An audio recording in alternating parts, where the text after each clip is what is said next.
Hi everyone, आज हम quant active mutual fund के बारे में डिस्कस करने वाले हैं। तो चलिए शुरू करते हैं। हमने यहाँ पर क्वांट एक्टिव फंड को लिया है जिसका फंड साइज है 3,479 करोड़। 2-3 साल आप पहले चले जाए तो इसका मात्र 100 या 200 करोड़ का फंड साइज था। इसमें इतना ज़्यादा लोग निवेश किया कि इसका फंड साइज बढ़ करके इतना ज़्यादा हो गया है। इसका एनएवी भी देख रहे हैं कि कितना ज़्यादा हाई पर पहुँच गया है।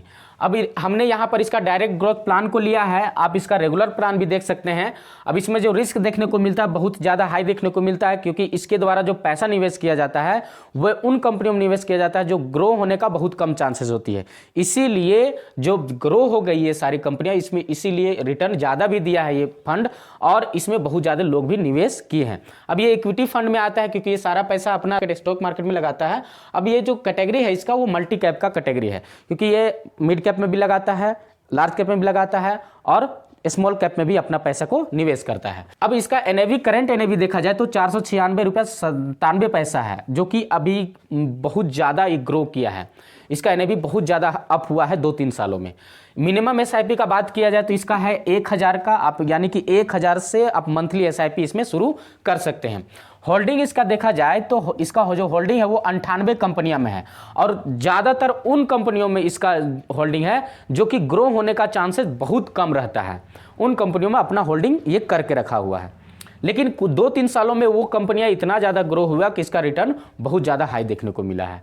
अब ये अपना शो अप करने के लिए एलएनटी में भी जो बड़े बड़े कंपनियां उसमें भी निवेश करके रखा है, ताकि अब ये तो अच्छा फंड बन गया है तो इसका शो अप तो करना जाहिर सी बात है। इसीलिए शो अप करने के लिए अपना कुछ % हिस्सा यानी डिविडेंड कर दिया है, एलएनटी में भी कर दिया है और भी बड़ी बड़ी कंपनियों में कर दिया है निवेश को। तो इसका एनुअल रिटर्न देखा जाए तो 1 साल का यानी 12 से भी ज़्यादा प्रतिशत का रिटर्न इसने दिया है। 3 साल में 38% का रिटर्न दिया है, 5 सालों में 23% का रिटर्न दिया है। सभी को अगर जब से ये काम कर रहा है, वैसे ये 2001 से शायद काम कर रहा है, तो अगर उस समय से बात की जाए तो 21% का रिटर्न अभी तक दे चुका है, जो कि पहले अगर हम इसमें 2016 में बात किया जाए, 16 या 17 में, तो इसका रिटर्न बहुत ही लो पर चल रहा था, नेगेटिव चल रहा था। लेकिन 4-5 सालों में बहुत रिटर्न ये बना कर दिया है। इसका एक्सपेंस रेशियो देखा जाए तो एक्सपेंस रेशियो जो है वो 0.58% का है, यानी कि इसका जो खर्च लेती है वो बहुत कम खर्च आपसे ले रही है आपके पैसे को निवेश करने के लिए। एक्सपेंस रेशियो मैं हर वीडियो में आपको बताते रहता हूं। अगर आप इस म्यूचुअल फंड में 1,000 निवेश करते हैं तो उसका आपको 0.58% का आपका चार्जेस कटेगा। इसमें वो कटेगा 5 रुपया 80 पैसा आपका कट जाएगा, जो कि इसका और भी कटता है, ऐसा बात नहीं। लेकिन ये पर्सनली अपना जो खर्चा रखता है वो 1,000 रुपया पर 5 रुपया 80 पैसा आपको रखेगा, यानी पूरा 1,000 रुपया ये निवेश नहीं करेगा। और भी ड्यूटी चार्जेस होती है, बहुत सारे चार्जेस होती है, लेकिन वो बहुत कम होती है। तो अब एक्सपेंस रेशियो देख ले, इसका एक्सपेंस रेशियो बहुत कम है। एक्सपेंस रेशियो एनएवी ही देख करके म्यूचुअल फंड में निवेश किया जाता है। सबसे पहले ये देखना चाहिए हमें कोई भी म्यूचुअल फंड का।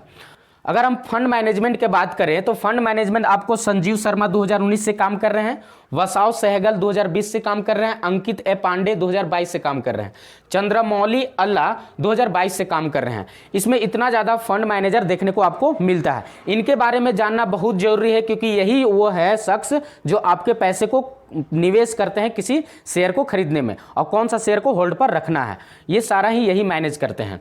मैं रिटर्न कैलकुलेटर का बात करें तो अगर आप मंथली एसआईपी 5,000 का करवाते हैं तो 1 साल में कुल इन्वेस्टमेंट आपका 60,000 का होगा। 11 से भी ज़्यादा का % आपको रिटर्न मिलेगा, और का कुल रिटर्न जो बन जाएगा वो 67,190 रुपये का, यानी 7,190 रुपये का आपको बेनिफिट देखने को मिलेगा। 3 सालों के लिए वही मंथली एसआईपी करें 5,000 का तो आपका कुल एसेट बन जाता है 1,80,000 रुपया, और 70% से भी ज़्यादा का रिटर्न आपको मिलेगा। और आपका जो टोटल रिटर्न मिला करके अगर कुल बात किया जाए तो 3,06,948 रुपया मिलेगा।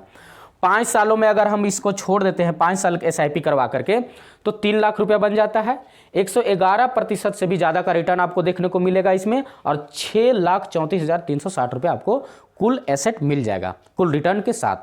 तो इतना ज़्यादा रिटर्न इसने दिया है। और ये अगर बात किया जाए तो पिछले कुछ ही वर्षों में ये रिटर्न दिया है। अगर इसमें आप इन्वेस्टमेंट के लिए सोच रहे हैं इतना देख करके कि मेरा पैसा यहाँ पर दुगना हो रहा है, 3 साल में देख रहे हैं कि दुगना कर दिया है, 5 सालों में भी दुगना कर दिया है, तो आप इसको देख करके तुरंत आप इन्वेस्टमेंट इसमें चालू मत कर दीजिएगा, क्योंकि ये बहुत ही ज़्यादा वोलेटाइल फंड है। वोलेटाइल कहने का मतलब ये है कि बहुत ही ज़्यादा नेगेटिव में भी चला है कई दिनों तक, ये कुछ सालों में इतना ज़्यादा इंक्रीमेंट लाया है अपना रिटर्न में। तो अगर हम क्वांट म्यूचुअल फंड की बात किया जाए, क्योंकि बहुत ही कम लोग ऐसे हैं जो कि क्वांट म्यूचुअल फंड को जानते हैं, इसका रैंक जो चल रहा है टोटल एसेट के मामले में वो 34 इंडिया लेवल पर 34 नंबर पर चल रहा है। अगर टोटल एसेट मैनेजमेंट की बात किया जाए तो 6179 करोड़ का चल रहा है, जिसमें से 3479 करोड़ यही एक्टिव फंड ही मैनेज करता है। और अगर हम डेट ऑफ इसका इनकॉर्पोरेशन, अगर इसका स्थापना की बात किया जाए तो 15 अप्रैल 1996 में इसका स्थापना हुआ था इस म्यूचुअल फंड का। तो आज के वीडियो में हमने ये जाना कि किस तरह से एक्टिव फंड जो क्वांट का है वो काम किया है पिछले कई वर्षों में। अब हम बात कर लेते हैं कि क्या इसमें इन्वेस्ट करना चाहिए। तो देखिए, अगर आप कुछ दिनों के लिए इसमें इन्वेस्ट करना चाहते हैं तो कर सकते हैं। लॉन्ग टर्म के लिए तो हम तो सजेशन नहीं दे सकते हैं इसमें, क्योंकि लॉन्ग टर्म के लिए इन्वेस्टमेंट ये ठीक नहीं है। आगे चल के इसमें क्या होने वाला है, क्योंकि इसका सारा का सारा जो पैसा निवेश होता है वो बहुत ही ज़्यादा रिस्की वाले कंपनियों में निवेश होता है, इसीलिए इसमें लॉन्ग टर्म के लिए निवेश करना अच्छा नहीं होगा। तो बाकी आज की वीडियो में इतना ही। अगर आपके पास कोई डीमेट अकाउंट नहीं है शेयर मार्केट में इन्वेस्ट करने के लिए, या फिर कोई स्टॉक खरीदने के लिए, स्टॉक मार्केट में इन्वेस्ट करने के लिए, या फिर कोई म्यूचुअल फंड में इन्वेस्ट करने के लिए, तो डिस्क्रिप्शन में आपको जेरोधा और ग्रो ऐप का लिंक दिया हुआ है। आप उसमें अपना डीमेट अकाउंट खुलवा सकते हैं। थोड़ा सा आपको KYC अपना पेपर कागजी कार्रवाई कर लेना है, आपका डीमेट अकाउंट ओपन हो जाएगा। आप अपना उस डीमेट अकाउंट के साथ इन्वेस्टमेंट स्टार्ट कर सकते हैं। तो आज की वीडियो में इतना ही, फिर मिलते हैं आपसे किसी नेक्स्ट वीडियो में किसी नेक्स्ट टॉपिक के साथ। तब तक के लिए जय हिंद, जय भारत।